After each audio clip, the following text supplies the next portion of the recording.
Olá, espero que estejam bem. Meu nome é Gabriel, aluno da terceira série A, e vim aqui relatar em forma de documentário o contexto e os movimentos repressivos da ditadura militar. Primeiramente, o que foi a ditadura militar? Bom, a ditadura militar foi um período de 64 a 83, onde a classe do exército brasileiro tomou o poder, isso é, a classe militar deu um golpe e conseguiu atingir o poder, e como os militares são uma classe conservadora e radical, eles impunham coisas que para a sociedade não era tão bacana, não era tão legal. E como a própria biologia explica, o animal, quando ele é afetado de alguma forma, seu instinto é retribuir, atacar novamente. E assim foi na ditadura militar. Os militares impunham regras,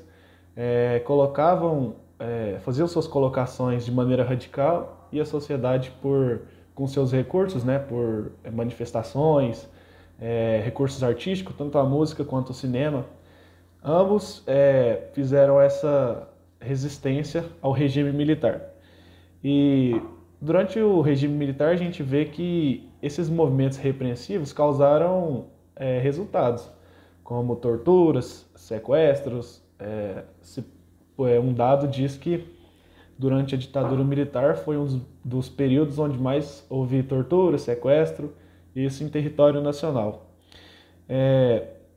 Voltando ao mundo artístico, muitos artistas que faziam músicas que talvez iam contra as doutrinas militares eram barrados de alguma forma por censura, às vezes não deixava nem lançar, e quando lançava alguma música ou alguma obra que ia contra os militares, eles iam e cortavam. Isso a ditadura militar existiu no Brasil, foi um período turbulento, onde teve muita coisa que influenciou negativamente, mas como eu disse, teve os seus movimentos de resistência, e que prova que a sociedade, quando se junta, a sociedade como uma esfera, consegue ser forte. E para finalizar, uma frase que cabe muito dentro desse contexto, que foi dita para o próprio Adolf Hitler, foi: que sorte para os ditadores que os homens não pensem. Isso uma pessoa que consegue se sobressair na liderança, ela consegue alienar o seu povo e fazer com que se obedecem. E o que essa mensagem quer dizer? Que o povo, na sua força, ele consegue ser mais forte que qualquer ditador. Então, a sociedade como uma esfera, como um conjunto, ela é forte. As músicas emblemáticas tiveram uma grande importância durante a ditadura militar, porque a música popular brasileira foi uma das principais formas utilizadas para contestar a ditadura militar. As letras das obras musicais eram usadas para se opor à violência do regime e buscar por liberdade de expressão. Na maioria das vezes, eram usadas metáforas, mas mesmo assim, os artistas ainda sofriam perseguições e estavam sempre sujeitos a convocações para depoimentos, tortura e possibilidade de prisão. O regime foi extremamente severo e alguns artistas acabaram até sendo exilados, como Caetano Veloso, Gilberto Gil, Chico Buarque e Raul Seixas. Os cantores que também acabaram compondo músicas emblemáticas foram João Bosco, Geraldo Vandré, Milton Nascimento, Erasmo, Roberto Carlos. Depois do fim da ditadura, os artistas que tinham sido exilados durante a ditadura puderam regressar para o país. Ao longo dos 21 anos de ditadura, foram organizadas diferentes formas de resistências pela sociedade brasileira. Primeiramente, é importante mencionar o papel dessas manifestações que ocorreram entre 64 e 68. Por exemplo, o Rio de Janeiro, ele foi palco dessas manifestações gigantescas que sofreram dura repressão da ditadura. Aconteceu também demonstrações de resistências nos meios políticos, das quais se destacaram duas. Nos primeiros anos de ditadura, existiu a Frente Ampla, movimento político criado por Carlos Lacerda. é um político conservador que apoiou o golpe, mas rompeu com o regime quando as eleições presidenciais de 65 foram canceladas. Outra demonstração de resistência política aconteceu em 68, quando os deputados brasileiros se recusou a punir Márcio Moreira Alves, um deputado que acusou o exército de ser um balhacouto de torturadores. A intensificação das oposições contra a ditadura foi uma das justificativas feitas pelos militares para endurecer o regime por meio do AL-5. Por fim, com o endurecimento do regime, a partir de 68, uma nova forma de resistência à ditadura surgiu no Brasil, a resistência armada. Os grupos envolvidos nessa resistência, em maioria, era composto por membros de classe média e estudantes que não concordavam com o autoritarismo e que não viam outra solução, já que o regime não permitia que eles se manifestassem pacificamente se não lançasse a resistência armada. A resistência armada realizou uma série de ações, como os atentados com bombas, como o ocorrido na Embaixada Americana em 68. Houve também assaltos e sequestros por membros desses grupos, como formas de luta contra a ditadura. Entre os nomes de destaque da resistência armada estão Carlos Marighella e Carlos Lamarca. A repressão da ditadura contra esses grupos que atuavam no início da década de 70 fez a resistência armada praticamente desaparecer do país. A luta armada foi uma das formas encontradas pela oposição para enfrentar a ditadura civil-militar no Brasil. Os grupos intensificaram os debates e sua formação, principalmente a partir de 1967, com a escalada de movimentações nas zonas urbanas e a intensificação da repreensão. A perspectiva de luta armada espelhava-se em exemplos que haviam ocorrido em outros países latino-americanos, como Guatemala, Colômbia, Venezuela e Peru, além de Cuba, claro. Após debates de grupo da esquerda organizada, tiveram influências para uma nova visão que apontava uma forma de enfrentar o capitalismo. Carlos Marighella e Joaquim Câmara Ferreira criaram a dissidência comunista, dando origem à ALN, Aliança Libertadora Nacional. Isso ocorreu porque a direção do PCB defendia a manutenção de uma frente ampla de organizações políticas para enfrentar o regime. Um dos principais feitos da ALN, em conjunto com o Movimento Revolucionário 8 de Outubro, MR8, foi o sequestro do embaixador estadunidense, Charles Elbrick, em 1969, o que possibilitou os guerrilheiros de negociarem a libertação de 15 prisioneiros políticos. Outro embaixador sequestrado foi o alemão ocidental, von Holleben, que resultou na soltura de 40 presos, abrindo portas para que a luta armada intensificasse o argumento de aumento da repressão. Outros grupos armados também ganharam destaque, como a Vanguarda Popular Revolucionária, VPR, cujo principal nome foi o de Carlos Lamarca. No Brasil, as ações guerrilheiras não conseguiram um amplo apoio da população, levando os grupos a se isolarem e facilitando a ação repreensiva. A censura foi uma forma de repressão utilizada pelos militares com o objetivo de impedir qualquer forma de posicionamento contra o governo ditatorial. Vários artistas foram impedidos de exercer sua liberdade de expressão, mas mesmo assim, alguns resistiram e colocaram em suas obras, de forma sutil, suas opiniões sobre o regime. Muitos músicos utilizaram da música para lutar contra a ditadura. Entre eles podemos citar Chico Buarque, com a emblemática canção Cálice. Mesmo tentando esconder suas verdadeiras intenções, muitos artistas foram exilados por conta da descoberta que não eram favoráveis a esse governo. 1968 foi o ano de todos os protestos. Movida pelos movimentos internacionais daquele ano, a resistência à ditadura no Brasil promoveu passeatas e atos públicos de grande repercussão.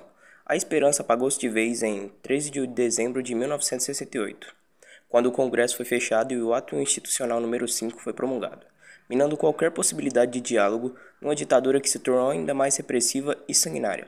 A luta armada gerou os famosos guerrilheiros da esquerda radical, constituem jovens idealistas, a maioria com menos de 25 anos de idade, a pegar armas, a assaltar bancos e supermercados, obtendo através dessas ações fundos para manter os guerrilheiros todos a viver clandestinamente, impossibilitados de trabalhar ou de ter direitos cívicos. Ataques a quartéis militares para obtenção de armas e munições também fizeram parte da luta armada, mas os movimentos mais complexos dessas lutas foram sequestros a diplomatas de importantes governos que faziam representação de seus países no Brasil. Em 1969, veio a resposta definitiva do AI-5 sobre os líderes da resistência ao regime militar. Muitos foram presos e torturados. A Operação Bandeirantes, OBAN, deflagrada por todos os órgãos repressivos dos policiais das Forças Armadas, prendia, torturava e desaparecia com aqueles que consideravam subversivos ao regime. A ditadura, como todo processo repressivo, houve consequências, na maioria delas negativas. Um dos maiores exemplos que posso citar é o aumento da desigualdade social, que com a concentração de renda excessiva durante o período militar, os índices de desigualdade no Brasil aumentaram. Embora o país tenha vivido um período de crescimento econômico entre 1968 e 1973, com o chamado milagre econômico, pesquisadores afirmam que a concentração de renda agravou as injustiças sociais, tal que também teve influências na falta de acesso da população a dados públicos. E outro ponto a ser explícito é o aumento da concentração de renda. O fator que precipitou o golpe foi a decisão do governo João Goulart de implantar o programa das reformas de base, que propunha, entre outras coisas, a reforma agrária e a ampliação da ação do Estado na economia. Por final, um ponto que tem reflexos até hoje é a inflação. Um dos exemplos que pode citar da inflação que a gente sofre durante o nosso dia a dia é os itens de mercado. Podemos observar que o óleo, a carne, tem sofrido grande mudança até hoje, não só esses itens, como também outros. E outro ponto importante é o petróleo, que sofremos um alto índice de inflação. Primeira curiosidade, que sobre a prerrogativa do Ato Institucional número 2, o Congresso Nacional foi fechado 3 vezes durante o período militar. A primeira foi em 1966, quando o presidente Castelo Branco decretou recesso por um mês para conter um agrupamento de elementos contra-revolucionários que teria se formado no Poder Legislativo. O segundo recesso foi instaurado em dezembro de 1968, quando o presidente de Costa e Silva baixou o Ato Institucional número 5 para combater a subversão e as ideologias contrárias às tradições de nosso povo. O pretexto dos militares para a edição desse ato institucional foi um discurso do entanto deputado Márcio Moreira Alves na Câmara, aconselhando o povo a não participar das festividades de 5 de setembro. Pressionada pelos militares, a Câmara rejeitou o pedido de cassação do deputado. O ato institucional número 5 veio em seguida, como retaliação, caçando vários políticos. A última vez que o Congresso foi fechado aconteceu no governo de Ernesto Geisel, em 1977, por 2 semanas, após os deputados, principalmente no MDB, terem rejeitado uma emenda constitucional. Na maior parte do período militar, o Congresso foi mantido em funcionamento, como forma de dar um ar de normalidade institucional. Porém, as limitações do poder legislativo frente aos militares eram evidentes. Segundo os historiadores, demonstrando o caráter de regime autoritário que vigorava no país entre 1964 e 1985, 168 deputados tiveram mandatos cassados. Só o ato institucional número 1, editado 10 dias após o golpe, ceifou os mandatos de 40 parlamentares. Em seu relatório final, a SNV, Comissão Nacional da Verdade, expôs que 434 pessoas morreram ou estão desaparecidas em decorrência de perseguições de agentes do Estado no regime militar. Desse total, 224 são mortes confirmadas. O número, no entanto, pode ser maior se consideramos a extensão territorial do Brasil, a ausência de compilação estatística rigorosa e os familiares que não prestaram queixa. Para se ter uma ideia, de acordo com uma reportagem do Amazônia Real, ao menos 8.350 indígenas teriam sido mortos em massacres, esbulho de suas terras, remoções forçadas de seus territórios, contágios por doenças infecto-contagiosas, prisões, torturas e maus tratos durante a ditadura militar. Durante a ditadura militar, o arrocho salarial foi aplicado pelo governo como uma forma de garantir o controle da inflação. De acordo com o artigo Abniger's Guide to Brazilian Economic Idiocracy, publicado na SAIS Europe Journal, funcionava assim: o governo reajustava os salários abaixo da inflação, gerando perda no poder de compra dos trabalhadores.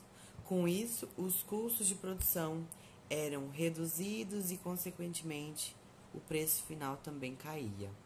A desvalorização arbitrária dos salários só era possível por meio autocrático de governo e pela inexistência de mecanismos independentes em defesa dos trabalhadores, como sindicatos livres. Os que existiam estavam sob intervenção de aliados do regime militar. Com a crise do petróleo em 1963, houve uma mudança no cenário externo de bonança, sobre o qual estava calcado a política econômica do milagre econômico, que era muito dependente de empréstimos internacionais.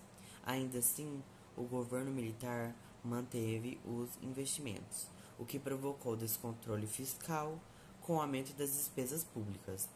Em 1984, a dívida representava 54% do BIP. Em 1964, foi para 15,4%. E da inflação nos anos derradeiros da ditadura, a conta ficou para os governantes do regime democrático, que assumiram em 1985, com a inflação de até 223%. A última curiosidade, que é a curiosidade número 5, que entre 1964 e 1975, 6.016 denúncias de tortura foram feitas por 1.843 pessoas. Segundo o documento de Projeto Brasil Nunca Mais, o número, no entanto, pode ser ainda maior. Levantamento da Comissão Especial sobre Mortos e Desaparecidos Políticos da SEDH-PR, publicado em 2010, no Programa Nacional de Direitos Humanos, estima que cerca de 20 mil brasileiros foram submetidos à tortura durante a ditadura. Não apenas civis foram perseguidos, torturados ou mortos. Segundo o relatório da SNV, Comissão Nacional da Verdade, a ditadura também atingiu 6.591 militares. Diversas técnicas de tortura foram relatadas por torturados e torturadores. A Comissão da Verdade, incluindo introdução de besouros vivos nas gargantas ou ânus, choques elétricos, empalação com os cacetetes embebidos de pimenta, estupros e o pau de arara, que compõem uma coisa bem trágica. É isso, obrigado.